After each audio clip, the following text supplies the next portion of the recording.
This is the 49 Carats Prospect Spotlight.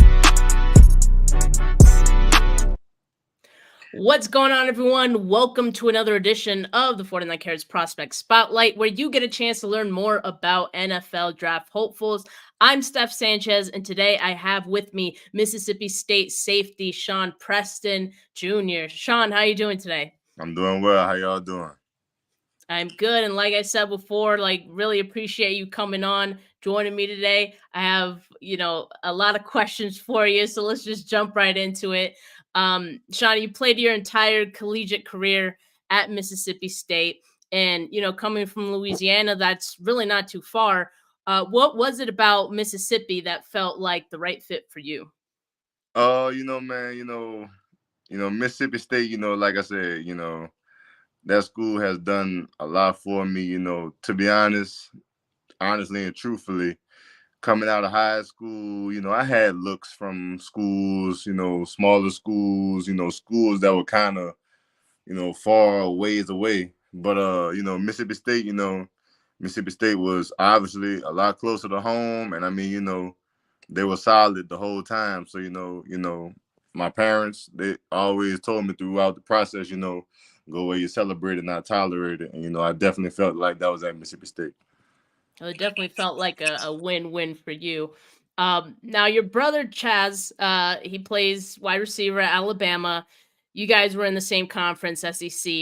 In 2022, his rookie season, you guys played each other, or, Alabama and Mississippi State played each other. And there was this clip that circulated of you seeing your brother out there on the field with you. And just like any big brother would, you got really excited to see him, gave him a hug. Walk me through that moment and how cool it was to share the same field with him in those matchups. It's simply an unforgettable moment that I'll never forget. Man, truly a blessing. That's something that me and my little brother used to talk about when we was younger. Obviously we want to do it on the next level as well. But just sharing the field, sharing that moment with my little brother, man, you can't ask for nothing better than that. That's something that we've been dreaming for our whole lives. And just to say that we here, and then ESPN literally catching us on the field together, that's literally proof that just for the rest of our lives that that happened and that we did that. So just happy for it. Yeah, that was definitely a really cool moment. Now, let's talk about your game. What was there a year at Mississippi State where you felt like, the game just started to slow down for you and things started to click? Yeah. Honestly, to be honest, my sophomore year was my first year like actually getting my feet wet. The year Joe Burrow and them won the national championship. That was my first actual like year in the SEC, like first time like playing for real. So after that season, I just took it as a building block and just build off it, what I'm saying, get better and improve. And I guess when the game became slower was towards the end of my regular senior season, not my red shirt, my regular senior season. But yeah, I just just understanding stuff, just knowing your assignment, and if you know your assignment, you could play 100 miles per hour. And I guess that's when it clicked for me. And my senior year that just passed, that was a representation. That's what I was gonna say. Like this past season, it seemed like it was kind of a culmination of everything you had kind of built the years prior. And you had a game that to me really sticks out. That game against Arkansas, where you had a fumble recovery, tackle for loss, an interception, and that pass breakup on the final play. Walk me through that last play. What was going through your mind as that one unfolded? What was going through my mind? First of all, truthfully and honestly, I totally blew my assignment because that was not my assignment. But we had to win the game. And the game versus Arkansas, it literally was a defensive game. We did not, we played, offense scored 7 points. I think Arkansas scored 3 points. So my whole mindset was, I'm having a good game. And, the guys on defense are having a great game, and the guys on offense, they need us right now. So what are we gonna do? And I know for sure they're not finna win this game on a Hail Mary. So I went up. I had the ball in my hands, but on the way down, somebody obviously hit it out of my hands. But I'm just happy, that we won the game. That's all that matters. Yeah, you said not on my watch. No, no, indeed, no, indeed, no, Not on indeed, your watch. no, man. I appreciate the honesty too, saying you blew that assignment. I mean, definitely having that acknowledgement Oh is yeah, important. if you blow your assignment, you better make the play. That's Yeah, right. yeah, yeah. So let's talk a little bit more about like game planning and film study. Like, what are some of the things that you look out for when you're studying an opponent? Just tendencies. Like that's the biggest thing, man. You just look at what your opponent does often. Just and study, like try to get that like the back of your hand, like. And I mean I guess that's another thing that just separated my game is I'm studying I'm studying my opponent in summer workouts, you know, spring ball. I'm looking at what everything's on YouTube. Yeah. Go scout the competition. Just you got to know who you're playing against. You got to know what you're up against. Like I didn't want any surprises. And then it was my senior season. This is my last go around. This is my last shot to make this count. So I mean, I just didn't want to leave nothing uncovered. Nothing up to chance. Yeah, and like you said, like that's how you're able to play 100 miles an hour, right? If you know what's going on, if you kind of seen something before on film that you could just act Definitely. on. I mean, yeah, and you've become quite the ball hawk, in your collegiate career. Like, has that been something that you've improved on, and how have you kind of improved on that through the years? I mean, biggest thing, man, is just making the play when it's your time to make a play. Don't go out there, trying to make plays, trying to be a playmaker. Do your job, and if you do your job when the play comes your way, make the play. And that's all. That's all that was. That's all that was this year. I had opportunities to make plays. And give the ball to our offense so we have more opportunities to score. And that's the overall goal is to get turnovers and get the ball back. So I mean, that was my thing. I love it. I mean, because it's true. Sometimes you got to just trust the coaching, trust the coaches, Yeah. the play that's been set out for you. Do your job, and if the ball's in front of you, you make a play. So I love that. Not playing out of the system or anything like that. Just doing what you're supposed to do.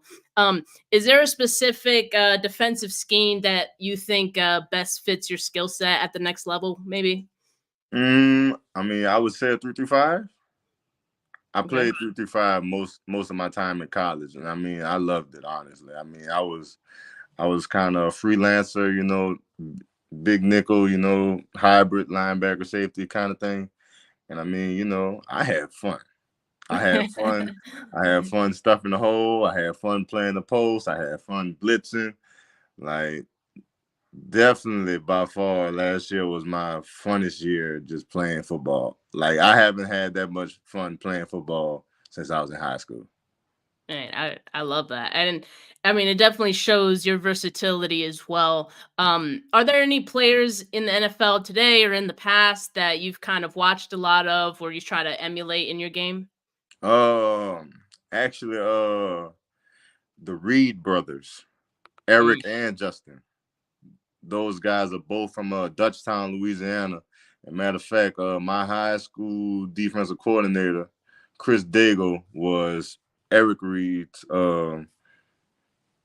defensive coordinator in high school. And of course, I watched a lot of Ed Reed, those type of guys, Tyron Matthew, list goes on and on with those type of guys, but all those guys do their own thing special. They all have their own bright spot. You know what I'm saying? And I just, I basically have to find my own, and that was, my whole thing. yeah, I love it. You can never go wrong watching those guys, especially Ed. I mean, there's a lot of teach tape with him, so definitely a good one to watch. Mhm. You a couple months ago, you got the invite to the Hula Bowl. Congrats on that. Thank you, thank you. How did it feel to get that invite? I mean, it's a long time coming. It's a long time Hmm. coming because I mean, I mean, in this generation, it's a lot of instant gratification, and you can't get soaked up into that. You gotta wait your turn. You gotta put the work in, and you gotta trust that you're gonna get some positive results back. And I mean, getting that Hula Bowl invite, that was simply just a round of applause, I guess, on my performance from this season. Because I mean, to be honest, before this past season, I don't know where I'd be or what'd be going on. But I just trust the process, grind it out, and just give it my 110, and live with the results. And Yeah. thank God that was able to happen. So Yeah, yeah. I mean, definitely a moment to be proud of yourself and the work that you've put in thus far for sure. And how do you feel like that week went for you? You talked about watching tape for pretty much every opponent you're gonna go against. Like, did you kind of do that in preparation for the Hula Bowl as well? Were you kind of scouting some of the guys? I mean, yeah, I mean, you arrive to the airport, it's a couple athletes, a couple guys with couple schools, couple backpacks with different schools on them. So, you're just looking at who people are. You get to the site, you scout and see who people are. So definitely you got to scout the competition before, before you do a rep. You have to scout Yep. this competition. But yeah, man, and overall it was a fun experience, scouting the guys. I end up coming friends with half of those guys. You know what I'm saying? So I definitely enjoyed my time there, and I'm definitely thankful that they had me. Yeah, and I'm sure you'll take some of those friendships to the next level as well, Definitely. as you get into the NFL. Um, and I know it's also a great opportunity to get in front of scouts, and I'm sure you have plenty of conversations throughout this process with teams. Have there been any conversations that have stood out to you so far? I mean, honestly, not in particular. Just like wow, like this was just some great type of meeting. But I've had conversations with teams. I've talked to a considerably good amount of different teams. But it's all them just trying to figure me out. They all Right. just trying to Yeah. get to know me. You know, they want to figure out what I'm about. They want to know my character. And, I just want to let teams know that I'm here to work. I'm not here to mess around. Like I'm about business. I love it. And what's some of the feedback in your game that you're getting from teams so far? Uh, Teams love my physicality. Obviously, I'm not. They say I'm not afraid to tackle, and I'm happy that they think that because I'm not at all. And I mean, I just play fast. They like the way they like how I play fast. They like that, I come off the edge aggressive. I'm a leader, you know. Yeah. Positive things like that. Are there any teams curious about, like, where else you might fit in the secondary or a specific spot in their secondary they can see you in? Because I know you said, in college you played quite a bit being the big nickel, safety, bit of a hybrid look. So what are teams kind of saying in that regard as far as what position fits best for you at the next level? Honestly, I haven't gotten the conversation like that. But I mean, to all those teams that are listening to this podcast, I am willing to play whatever it takes to make the team better or to make the team succeed. If I need to bring water 20 times to whoever, let's do it. If we're gonna go undefeated, let's do it. Let's do it. I'm one of them type of guys that's, wherever I'm needed. I love it. Team player. You've got Mississippi State Pro Day towards the end of the month, March 20th, right? Um, 26. 26th. Okay. Good to know. What's a typical training day looking like for you right now? So I wake up at 6 every morning. First workout is at 7.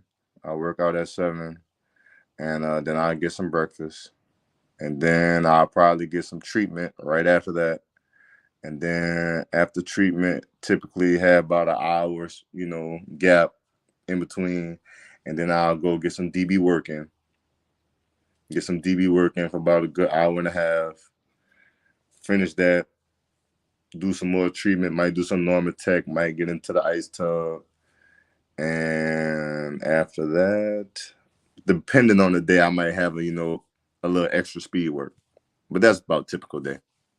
All right. And is there anything you're kind of expecting to test better at, whether it be any of the speed stuff, whether it be the DB drills? What are you kind of expecting will be your best at pro day?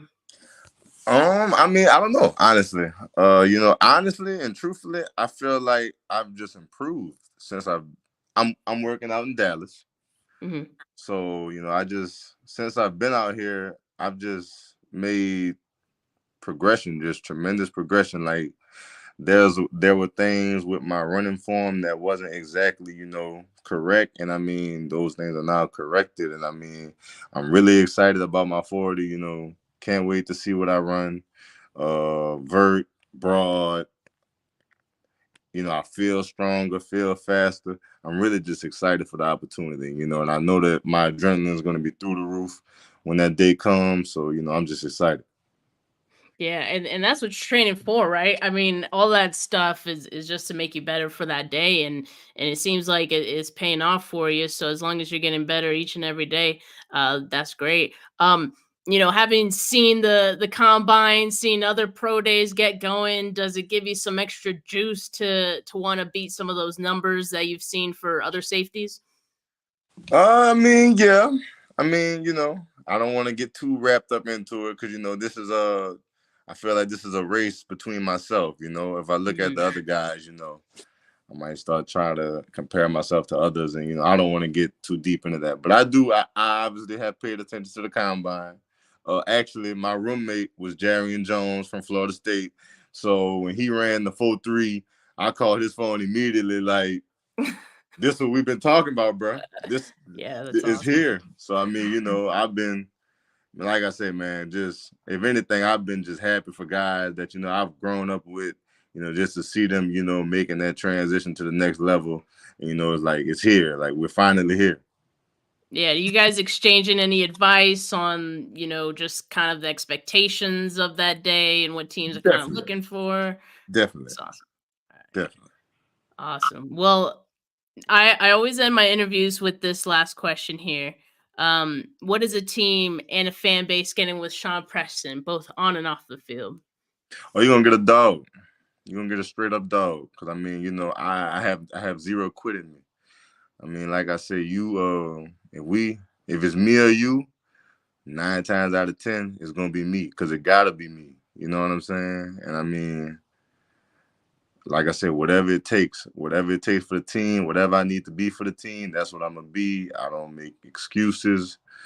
Like I said, I'm about strictly business. I love it, Sean. You a dog for sure, and yeah, you gonna stand on business for your pro day. Show these teams what you're all about, I have and to, I have to. you have to, man. I definitely appreciate you coming on today. I've really enjoyed this conversation, and I'm gonna be rooting for you for your pro day for sure, March 26th, for Mississippi State. So definitely gonna be tuning into that. But Sean, best of luck, these next couple months and obviously beyond that as well. Thank you for having me. This was a great interview, and yeah. I appreciate you, man. Well, for everyone that tuned in, I appreciate you guys as well. Make sure you like this video. Make sure you subscribe to the channel if you haven't yet, because there will be plenty more prospect spotlight interviews just like this one. But for now, have a good rest of your Tuesday, folks. Peace. Peace.